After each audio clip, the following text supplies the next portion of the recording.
Doctor Madhuri, fertility specialist, Medcy IVF, Vizag.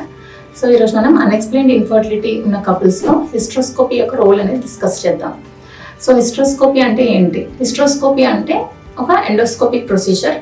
ఇందులో మనం uterus లోపల ఉన్న క్యావిటీ అనేది ఎలా ఉంది, అందులో షేప్ ఎలా ఉంది, అబ్నార్మాలిటీస్ ఏమైనా ఉన్నాయా అనేది చూడడానికి చేసే ప్రొసీజర్ని మనం హిస్ట్రోస్కోపీ అంటాం అనమాట. సో ఈ హిస్ట్రోస్కోపీ అనేది డయాగ్నోస్టిక్ హిస్ట్రోస్కోపీ అవ్వచ్చు, అంటే ఏమైనా అబ్నార్మాలిటీస్ ఉన్నాయా అనేది డయాగ్నోస్ చేయడానికి చేసే హిస్ట్రోస్కోపీ, అండ్ థెరపెటిక్ హిస్ట్రోస్కోపీ కూడా అవ్వచ్చు. థెరపెటిక్ హిస్ట్రోస్కోపీ అంటే ఆల్రెడీ డయాగ్నోస్ చేసిన అబ్నార్మాలిటీస్కి మనం కరెక్షన్ చేస్తాం అనమాట థెరపెటిక్ హిస్ట్రోస్కోపీలో. So hysteroscopy can be diagnostic and therapeutic at the same sitting అనమాట.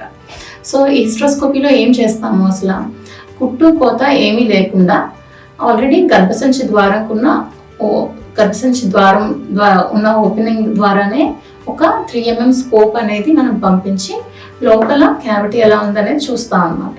సో ఇప్పుడు ఈ క్యావిటీలో మనకి ఏం కనిపించవచ్చు, చాలా మందికి క్యావిటీ నార్మల్గానే ఉంటుంది.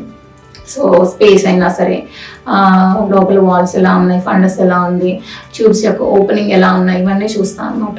సో చాలా మంది అందరికీ నార్మల్గా ఉండొచ్చు. బట్ ఏవి అబ్నార్మాలిటీస్ ఉండొచ్చు అని అంటే, ఒక్కొక్కసారి ఈ ఎండోమెట్రియల్ లైనింగ్లోనే మనకి ఇన్ఫెక్షన్ యొక్క చేంజెస్ అనేవి కనిపించవచ్చు. సో ఇంకా ఏమైనా ఎక్స్ట్రా గ్రోత్స్ కనిపించవచ్చు. ఎండోమెట్రియల్ సెల్స్ ఒక్కో దగ్గర ఎక్కువ ప్రొలిఫరేట్ అయ్యి చిన్న గ్రోత్స్ లాగా ఫార్మ్ అవ్వచ్చు. దాన్నే మనం ఎండోమెట్రియల్ పాలిప్స్ అంటాం. తర్వాత యూట్రస్ క్యావిటీ షేప్ కూడా అబ్నార్మాలిటీస్ ఉండొచ్చు అనమాట.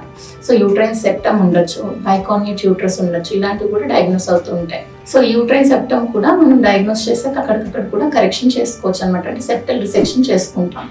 అదేవిధంగా ఎండోమెట్రియల్ పాలిప్స్ కూడా మనం రిమూవల్, పాలిపెక్టమీ కూడా చేసుకోవచ్చు అనమాట. దాన్ని గ్రాస్పర్ ద్వారా అయినా సిజర్ ద్వారా అయినా కట్ చేసి రిమూవ్ చేసేయచ్చు. సో స్టడీస్ కూడా ఏం చెప్తున్నాయి అంటే, ఒక లార్జ్ స్టడీ చేశారు. అది అన్ఎక్స్ప్లెయిన్డ్ ఇన్ఫర్టిలిటీ ఉన్న కపుల్స్లో హిస్ట్రోస్కోపీ చేయడం వల్ల over period of 2 years 85% of the couples got pregnant. So different educational societies కానీ గైడ్ లైన్స్ ఏం చెప్తున్నాయని అంటే, డెఫినెటివ్గా hysteroscopy is recommended in unexplained infertility couples. Coming to diagnostic laparoscopy. So unexplained infertility ఉన్న కపుల్స్లో రొటీన్గా డయాగ్నోస్టిక్ లాప్రోస్కోపీ అనేది recommend చేయం. బట్ ఎవరికి రికమెండ్ చేస్తామంటే, ప్రీవియస్గా ఏమైనా సర్జరీస్ అయి ఉండి ఏమైనా ఎడిషన్స్ ఏమైనా సస్పెక్ట్ చేస్తున్నాం అనేటప్పుడు, లేదంటే ముందుగా మనకి ఏమైనా అల్ట్రాసౌండ్లో కానీ ఏదైనా ట్యూబల్ టెస్ట్లో కానీ ఏదైనా ట్యూబ్లో ఏదైనా పెథాలజీ కనిపించింది, ఇంకా ఏదైనా పెల్విక్ పెథాలజీ ఇంకేదైనా డయాగ్నోస్ అయింది అనేటప్పుడు మనం డయాగ్నోస్టిక్ లాప్రోస్కోపీ అనేది చేస్తామన్నమాట.